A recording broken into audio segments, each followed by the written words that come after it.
Hear ye, hear ye! Greetings and welcome to a show that you will dare to enter. And for those of you who do, caution is advised, for the B-movie genre can fairly well be despised. Join Ansch and Def in their sorrow, all ye who truly feel ready for the B to Z movie show.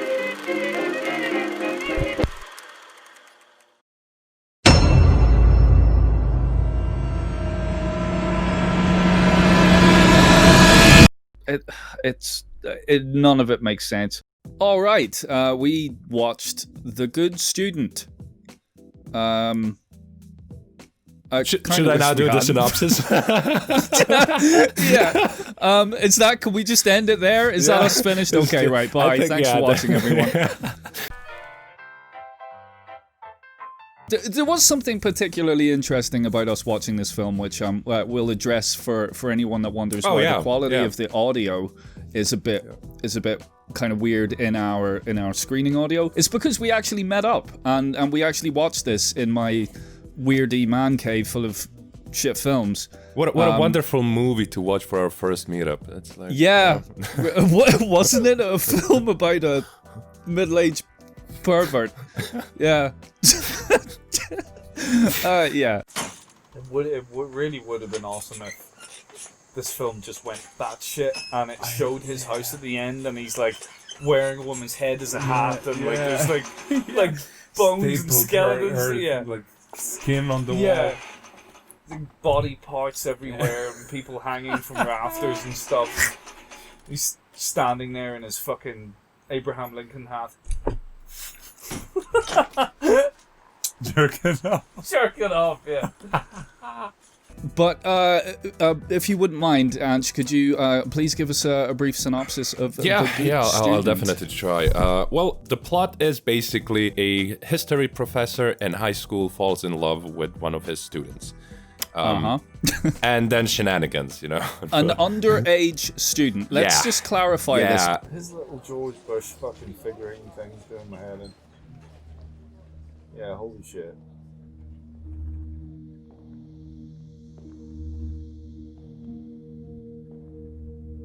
What, like, she wouldn't be allowed into school wearing a fucking skirt up. Yeah. Is Allie's ass gonna be on the test? So this girl that is the object of this teacher's affection throughout this film is underage. She is a child in the eyes of the law. She's a child. This breaks many laws of like literal It's laws very illegal. and moral laws and ethical laws, and it is classified as a romantic comedy. Oh yeah, we forgot. Oh Christ. Earlier on, after creepy sex pervert teacher is checking out the ass of the child that he's supposed to be in the care of, he goes to a fucking video rental store. Oh, and rents porn, or tries to rent porn. It's difficult to maintain the sort of bumbling kind of, maybe the sort of kind of lovable, sort of affectionate kind of nature, because you've already established that he's staring at the asshole of one of his students. Yes. And it's not like a peek, okay, everyone takes a peek. And now he's looking at porn. Yeah, because he needs to quench his thirst for that ass. And it's called, what was it, Young, Blonde and Dumb or something. Yeah, young, blonde and not capable of giving consent or something. I can't remember what it was called. I have never. Young, blonde and ready. Good lord. And it's all being done with the doop. Like this is fun, isn't it? What an amiable person. What a relatable character. Fuck, mate. Membership expired 3 years ago. You're gonna need a new card. Which constantly comes back. The tone of this film is so broken. I want to go into that in a bit more depth later on, because that's a fucking huge aspect of why this film does not work. Because, at least in American history, ordinary men become great. What? Yeah, incidentally, the film was originally called Mr. Gibb. Yeah, but obviously that doesn't sexualize the child quite enough, so they called it the good student. She's not even such a good student. No, she's not. It was never established. She only got an A because he wanted to have sex with her. Exactly, yeah. It was never established that she's like top of the class. I saw your father's commercial last I night. saw your butthole. You were very good. Very talented. Thanks. Yeah, what was she good at? Wearing short skirts. Yeah, and those skirts are short. Jesus Christ. They're extremely short. There's one scene in particular where I felt so sorry for her because, like, the director, the creepy bastard, was making her wear these genuinely really, really short skirts. And there's one scene in particular where she has to get up off her chair, and you can see her pulling her skirt down because people are going to see her goddamn genitals if she doesn't. Yeah.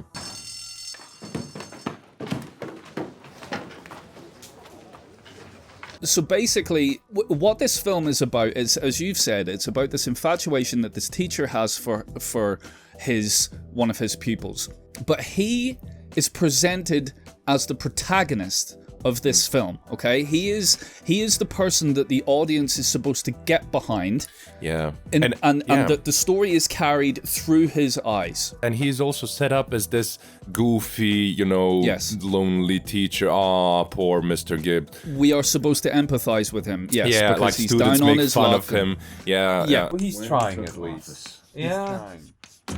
He's trying.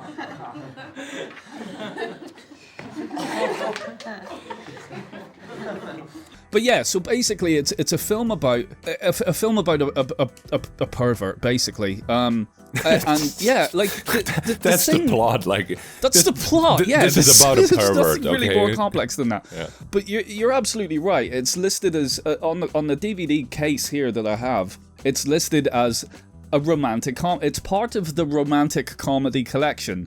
Wow, I would love to get my hands on that collection. Yeah, what the hell else is in this? Well, okay, let's get to the events that happen. So we are introduced to goofy, lonely, sad teacher.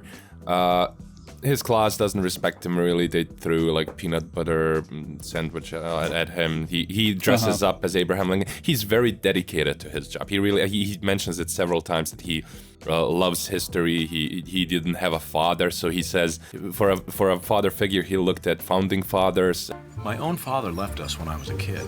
The men I looked up to were the founding fathers. Of all of our great leaders, great teachers, no one has taught me more, guided me more, and meant more to me than President Abraham Lincoln.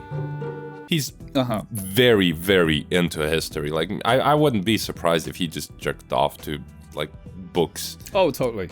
And with these words, Mr. Lincoln was sworn in as the 16th president This looks so of these United States amateurish. on Monday, This March whole 4th. shot, like Yeah, him that's how standing. it's framed. I deliberately wanted to get the top of the hat in the frame, so they've had to move him below the rule of thirds. So the first time we see his true side is barely 10 minutes in when he's at home watching the TV commercial of the car seller dude, who incidentally is also the dad of the hot vixen. At Palmer Auto, that is just what you're gonna get. Price plus selection and zero bull. I guarantee it, or my name isn't Honest Phil Palmer. Just ask the apple of my eye. Give me a P, give me an A, give me an L, give me an M-E-R. What's that spell? Immediately starts speaking off.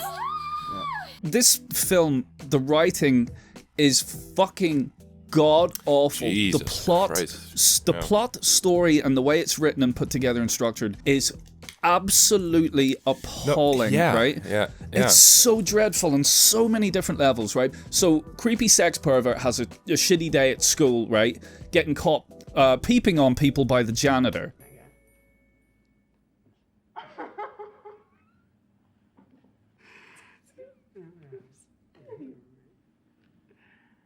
What are you looking at, Mr. Gibbs? Jesus Christ. And his car won't start, right? You know, oh no, right? Yeah. Again, right, the film's trying to make us empathize with him. He's just an average Joe down on his luck. You know, loads of movies start this way, right? It's how you get empathy for a character. So then he walks the entire fucking way to the bar where this woman works that we later find out 2/3 of the goddamn way through the movie that she's his next door neighbor, because it's never presented who this person is. It's never really. She's just in. You fucking meet her in a bar. I know. I'll have a daiquiri.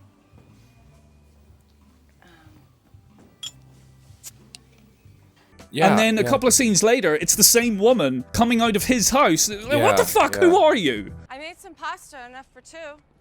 Already ate. Wait, that's the same woman from the bar. So this is one of those movies where there's only like 3 people in it.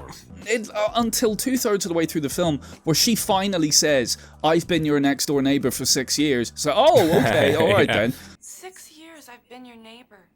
Oh. So she is a neighbor. I know that you wear the same brown jacket Monday through Thursdays, sweater vests on Fridays. But I think what that was meant to do was, it was supposed to be a way to introduce a possible love interest between him and her.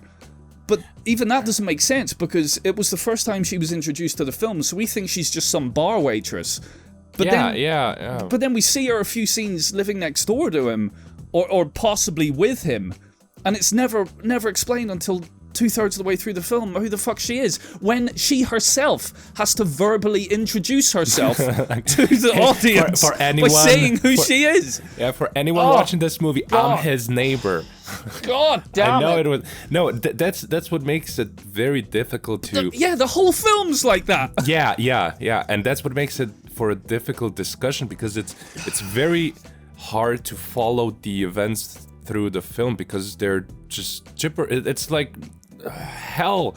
I don't know how anyone could have written this, presented it to anyone else, and that person was like, what is this supposed to be? You think I'm a good person? No, not really. Not particularly. No. Nothing nobler. Like, right, as an example of how fucking another example of how poorly written this is, right? You mentioned how he says about who he is and stuff, right? We find out 90% of this person, well, maybe 50% of this person's character through narration. The other 50% of his character, we find out by him leering at a child. So, yeah, we get that part of him, no fucking problem. But the rest of his character is delivered to us in the form of narration. And that is a fucking lazy-ass way to fucking write anything. Not only lazy, but it's so out of tune, so out of touch. It's like, so fucking out of touch. Why would you have a narrator here? I love history. Always have.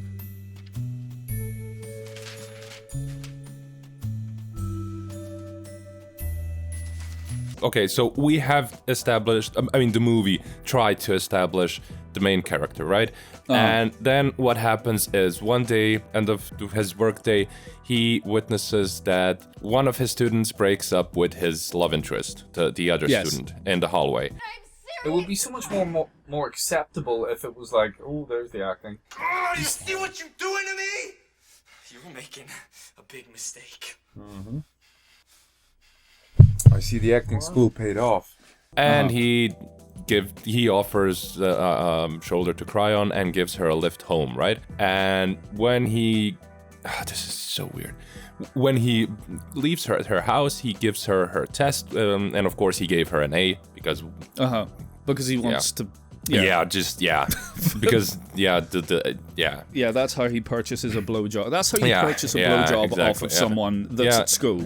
Is this enough? Yeah, and do you know what it is? It's the teenager equivalent of giving sweets to children. Here's an A. Here's an A. Do you want another one? Yeah. Come into my van. I got lots of A's. But so she kisses him on the lips, and which wouldn't have happened. That would not ever happen. No. And his reaction is like, oh, well, You're great at test. Like he looks like Christian Bale, right? I tried to study last night. So I'm picturing fucking American Psycho. Mm-hmm. Like he's gonna dismember her. Yeah. He looks like a fucking serial killer. Oh my god! I really can't believe it! You earned it. Thank you! Yeah, no. Why would you do that? Why would you do that? Like... Oh, Like he came in his pants basically. He definitely wanted more. He didn't want this to stop there. And then we get the kidnapping scene. Then we follow her into her house, and she gets immediately follows that scene. So he is parked out the front of her house, and then she is immediately kidnapped. Yeah, she goes into the house and gets kidnapped. Like, who? Again, is the spoiler kidnapper? alert: it was fucking him that did it. It was him. Jesus, this is... What? That's really, really stupid. That's very stupid. Who left the bowling ball in the floor? I thought I secured my bowling ball. Dad? Dad? Are you pushing bowling balls around? Yeah. Well, you see, the film does present it that way because whenever there's the news report about her kidnapping and please, when it's the father, that's another fucking thing we need to get into is that whole bullshit. But yeah, when the father's like, please bring my daughter back, and it cycles through the faces of all the potential subjects. Like, we've got the ex-boyfriend, we've got her classmate for some reason, we've got the janitor for some reason. Christ, Like, basically anybody that has been in the film up until this point, the movie presents as a potential suspect for no reason. It's showing all the suspects. Friends, Oh, right. Watching the TV, yeah. these are So she's dangerous a potential times suspect, we the other live student's a potential in. But I suspect. believe that life must go on. The teacher, the fucking basement orange guy. The only person that could be a potential suspect for the kidnapping of this person is the one with the creepy sex fucking fetish with her. Right? But the film presents it like, oh, it could have been any of these people. Maybe this person's innocent all along. And that would make sense. Like, because, okay, if you want us to empathize with this very creepy person, maybe he should be accused of doing something really, really, really evil that he didn't actually do, and therefore we would have sympathy for him, despite his failings as a human being. But no! He actually did it! He did do it! Fucking stupid, but yeah. Because then she gets kidnapped, and the next day, the FBI is in the teacher's office. Why not the police? Yeah, because who called the FBI the day after someone went missing? Maybe she was at her friend's house. Exactly. Yeah, and then the best part of the movie, or the best character. Yes, then we were introduced to the real star of the film. If he wasn't in the movie, then I would absolutely hate this. But fucking. Yeah. It's one of the best names for a character. Brilliant, yes. What was his name? Close the door, Ron. These men are police, they need to ask Dick a few something. questions. Dick Moon? Mr. Good. Name's Dick Moon. I gave that name to myself.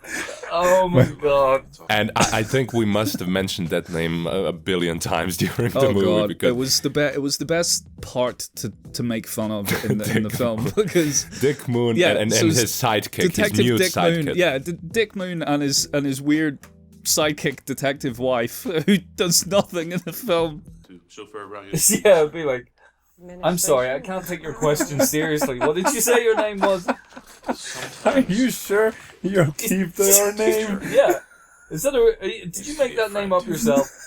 What did your mother call you? And that sidekick is like, because the movie does try like put this silly atmosphere into it. Like, you know, it has that musical cue. It has this silly sidekick who is for some reason mute or isn't or just doesn't talk. And then he, at one point, he also when they talk to father, he smells a wild a cat like. Back here.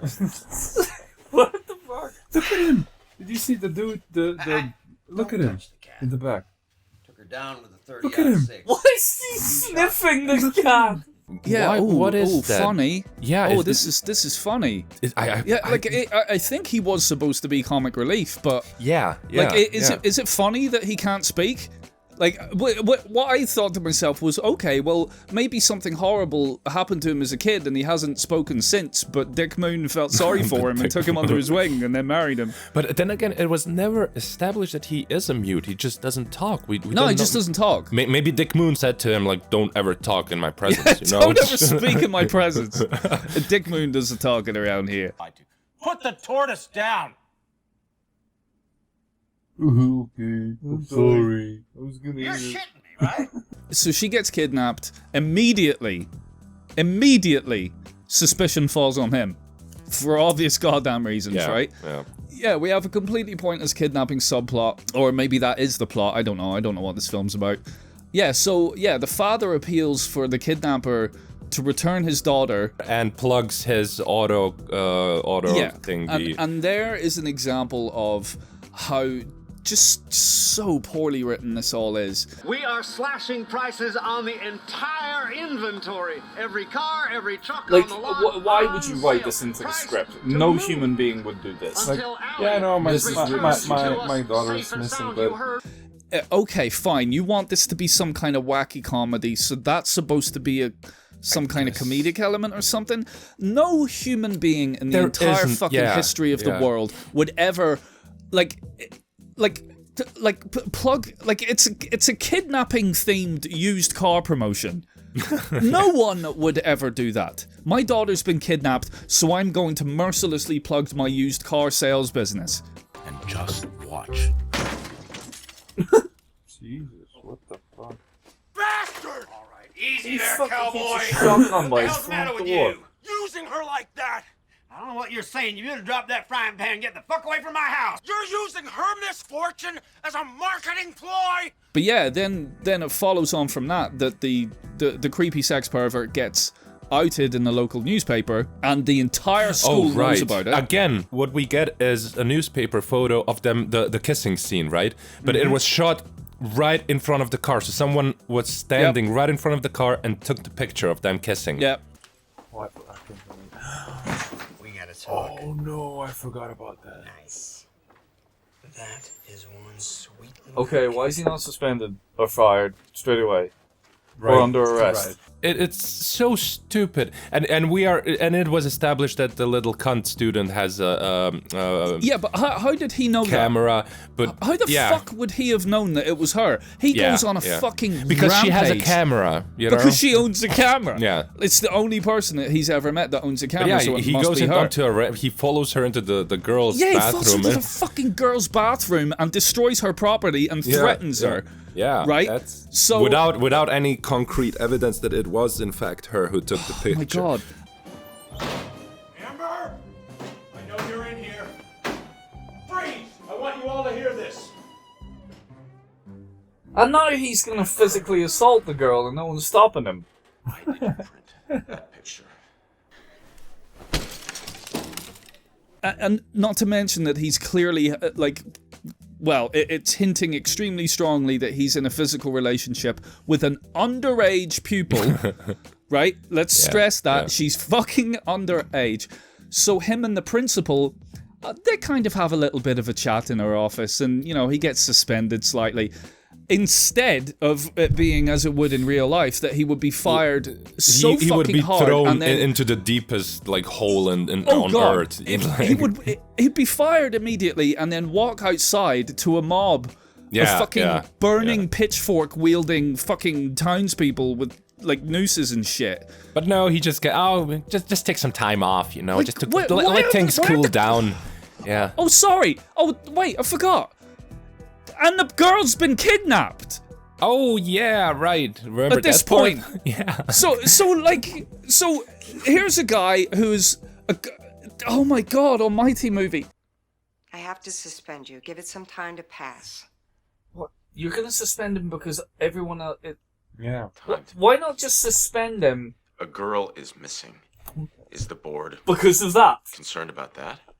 But then what our protagonist then decides is like, hey, I have lots of money saved from somewhere. He then goes on TV and offers a reward for the girl's return. Mm-hmm. And for some reason. And why would you do that? This is my life savings. $68,000. You want it? Find Allison Palmer. Why would you offer all this money, like, out of the blue? Like, doesn't this hint even more that he had an obvious thing for her? Like, he's been caught kissing her, and now he's offering money for her return.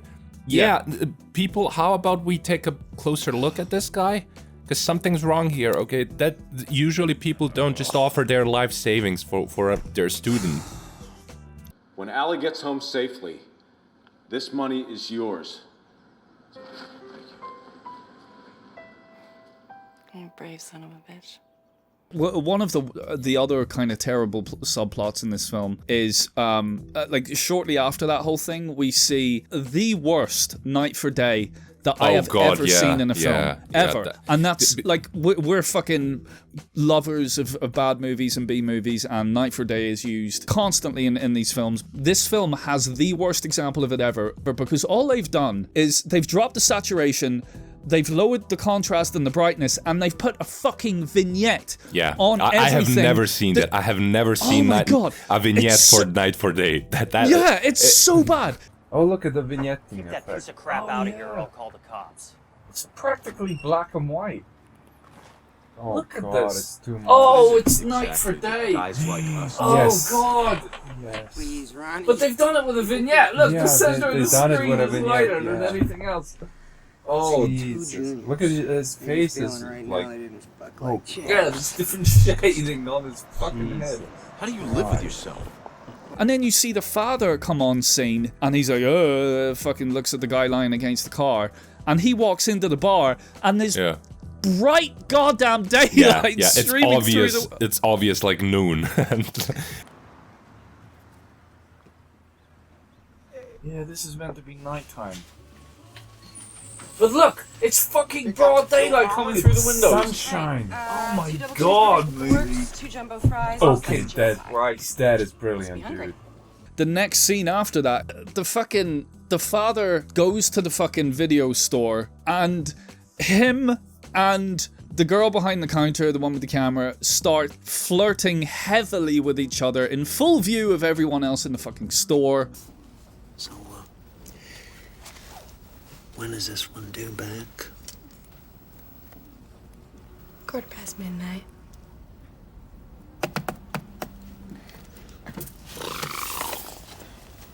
And then it's established that the two of them are actually having an affair. Yeah. Are there any children in this universe of The Good Student that are not being molested by... Yeah, I love how this movie has so many perverts in it. Like, there's two in the school and the father as well. Like, every single male character, apart from... well, we can't say about Dick Moon. I mean... Who knows what he's doing behind the camera. Well, yeah, he does appear to be in a pretty serious relationship with a mute. Look at his... like, he's got an ironing board for a tie. What?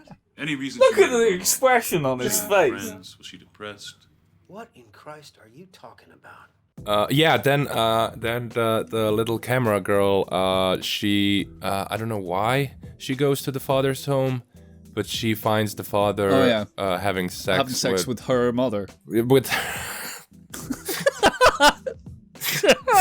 Who wrote this? This isn't... No, none of this. Oh, God. None of with this. her mother. So, yeah. And she, of course, gets a bit angry and throws things up around the house. And, you know, as you would be angry if you found out that your 80-year-old lover has sex with your mom.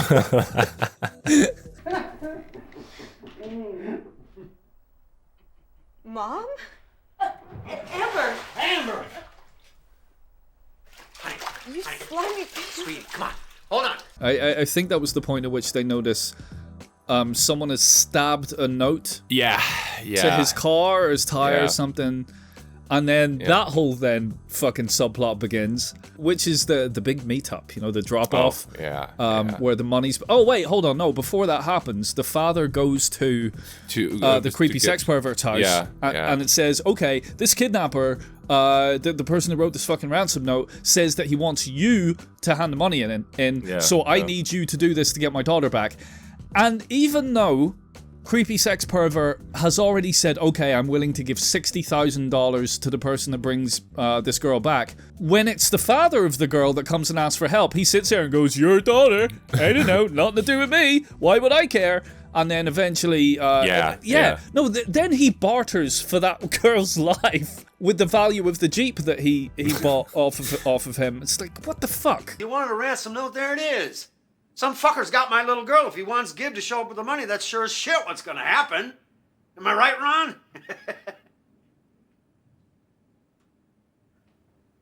I want my truck back. So then we have this amazing scene of Dick Moon and the Moon Police they're on the case and they're watching through a night vision sniper scope. Well, they're not. Sorry. Unit 1. Unit 1 is. Unit 1 is watching through a sniper scope. They only have one unit. It's so brilliant. Unit number 1 in position. Just sit tight. You've one unit.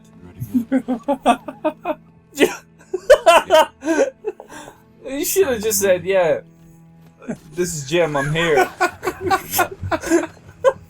And then this just bizarre, again, another weird subplot where the kidnapper comes out of the fucking bushes to come and get the money, and he goes to hand the money over, but he recognizes him, or like he pushes him over, so I can't remember what the fuck happened, but he realizes it's actually the ex-boyfriend of the girl, and that he just wrote the note because he wanted the money. Whoa! I'm sorry, Mr. Gibb. Please don't hurt me. You wrote the note? And then Dick Moon and his wife come over and, oh, what happened? And as he's running away, the father also has got a fucking sniper rifle. He's also hiding in the bushes somewhere, and he shoots him. Hold your positions. Hold your fire! Hold your fire! Who the hell is shooting? Well, Unit 1, obviously, because... Yeah. Carl, get an ambulance out here. Look, it didn't even show it on camera.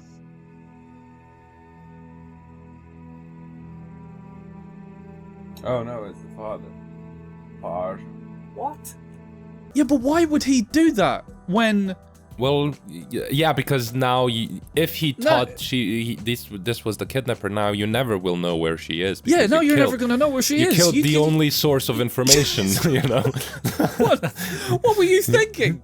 None of this would happen.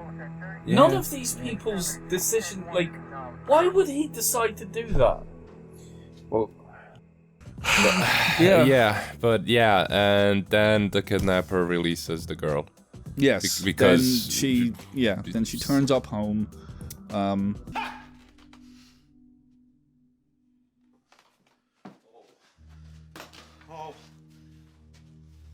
Allie. Daddy.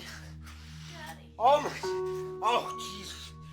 Right, when she's fucking returned, they completely forget about the fact that she was kidnapped. Yeah. They stop investigating, they stop asking questions. Yeah, life returns to normal. And what Dick Moon then decides to do, because now he does the job of local law enforcement, he's the fucking FBI. But for some reason, it's Dick Moon and then real cops. Yeah. Oh yeah, wait a minute. There were the two cops in the service of Dick Moon, the Moon Police. The Moon Squad. they go to the father's fucking used car salesman business and then arrest him for having sex with a minor, which is when we find out that's the movie confirms the entire time that these people were in fact children. And they show. Do you remember the photos? The photo proof that the mother then comes in and shows the cops.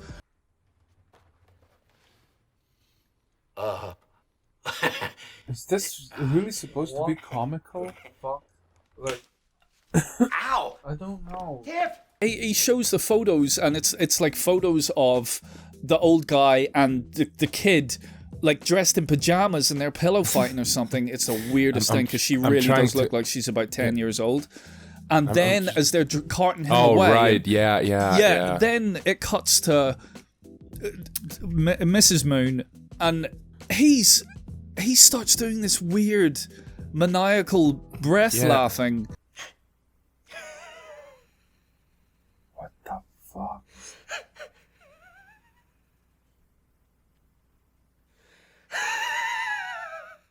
Jesus, what the fuck is this? What was that? But yeah, anyway, so we'll finish off the events. Yeah, so, and she comes to the office of the teacher, right? But I don't remember what she says.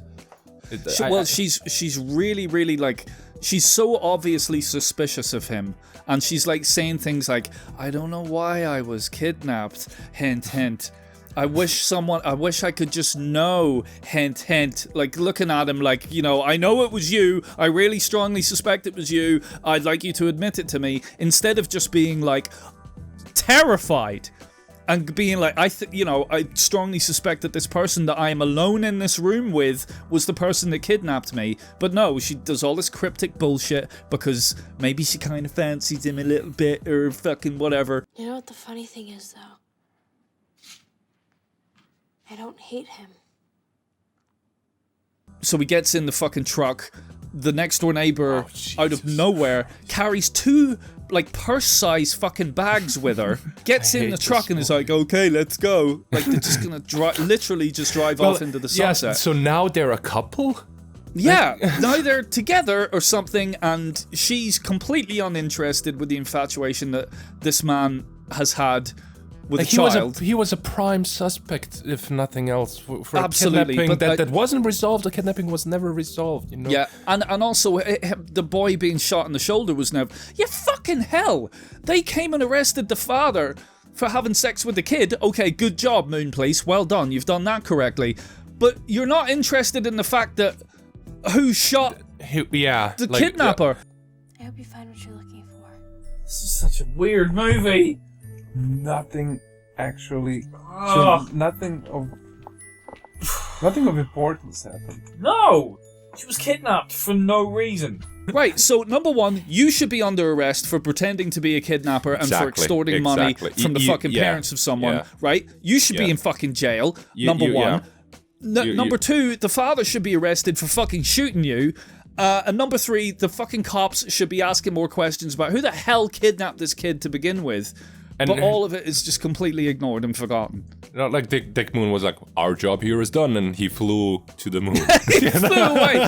She got the best. Now you're listening to Dick Moon here. He knows what he's talking about. Somebody took her. I know it. How are you so sure, sir? So as he's leaving the office, you get the doop doopy doo stupid music, and then there's the fucking scene of him leaving, and as they're driving away, as this huge fucking wide shot off into the fucking sunset or whatever. I don't know where they live, but it looked like a shithole because it was grey and horrible looking, but whatever. They drive away. Jesus, the cinematography is horrible in the movie. Oh, it's fucking garbage, but you see him put his arm out of the van. And he... and he's got a huge lock of her hair in his hand, and he starts letting the wind blow it away. So obviously what that then the film is confirming, he was actually the kidnapper. Oh my god. Was he? Shock horror, right? Christ. So what? Exactly. Because so what? the person was kidnapped for no reason and given back for no reason. Like if he did... Yeah, there, so it was him. What did he gain from her being kidnapped? What did that do to any... He lost his job, and he had to drive away off into the sunset with no... He's homeless. He could have done that, like, right away then. He could have just gone into his car. Like, when he realized he could have opened with him driving away, and then it just cuts to the credits. Yeah.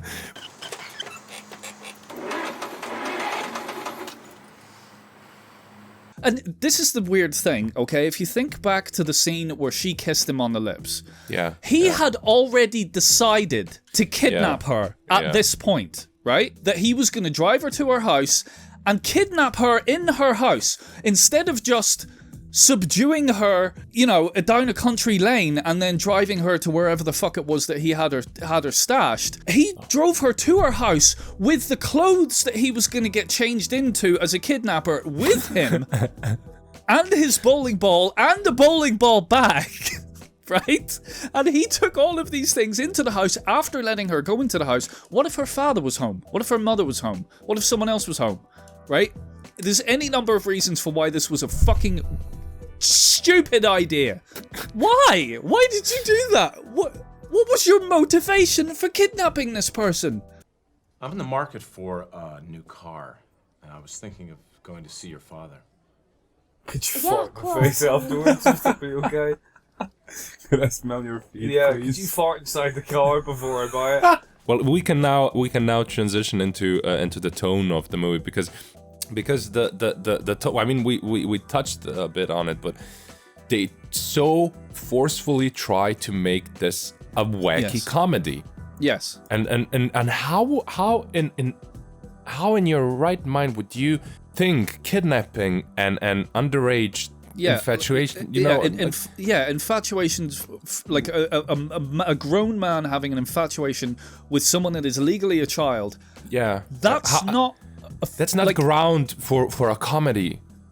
No. And where did they think the romance part would come in? Like when she's tied down in the locker room, is that romantic? What the fuck?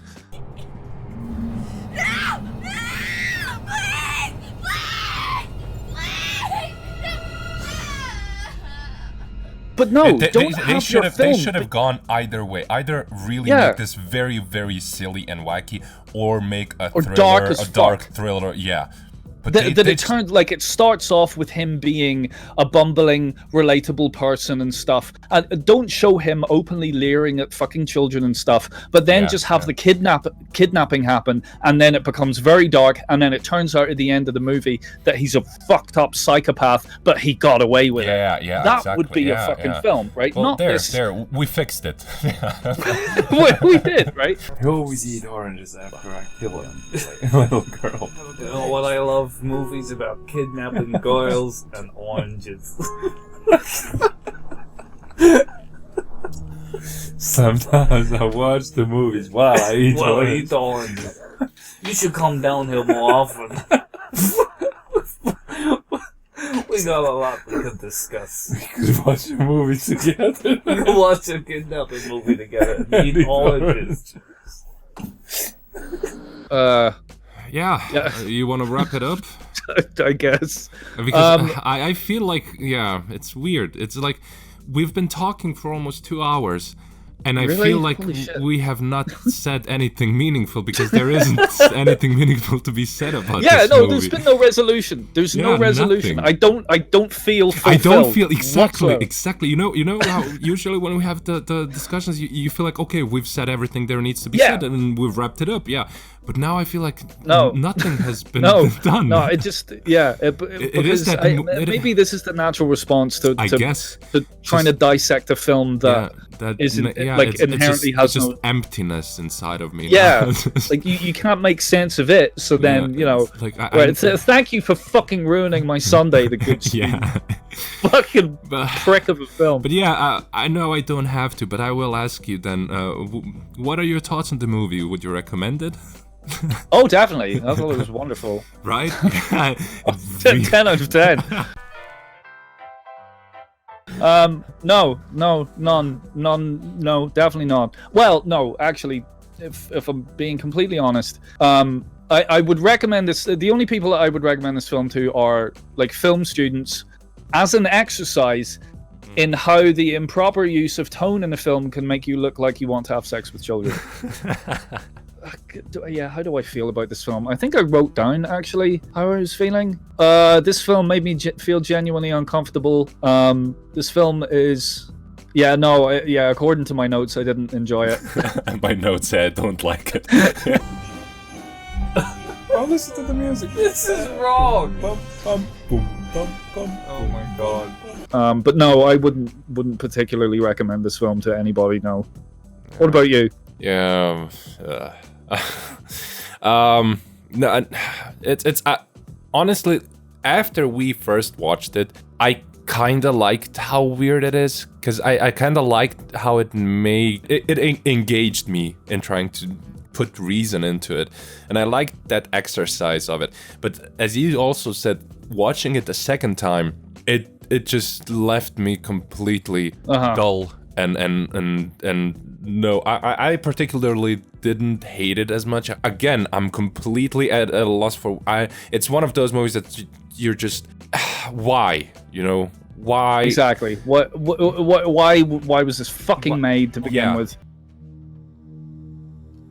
Oh, Mr. Gibb, you're my favorite teacher.